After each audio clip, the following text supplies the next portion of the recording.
الحمد لله رب العالمين، والصلاة والسلام على أشرف المرسلين سيدنا محمد وعلى آله وصحبه وسلم تسليما كثيرا. ثم أما بعد، فيسرني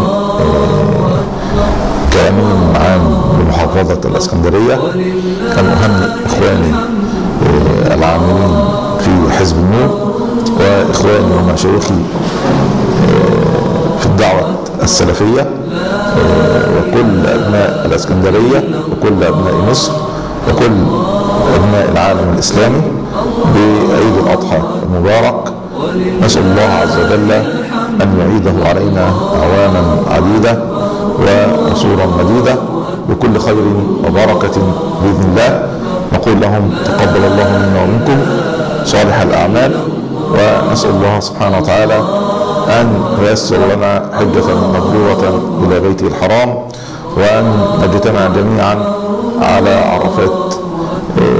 ندعو الله سبحانه وتعالى بالتوفيق والمغفرة، وأن يرزقنا رحمة من عنده يهدي بها قلوبنا ويحفظنا بها في العاجل والآجل، وكل عام وأنتم بخير.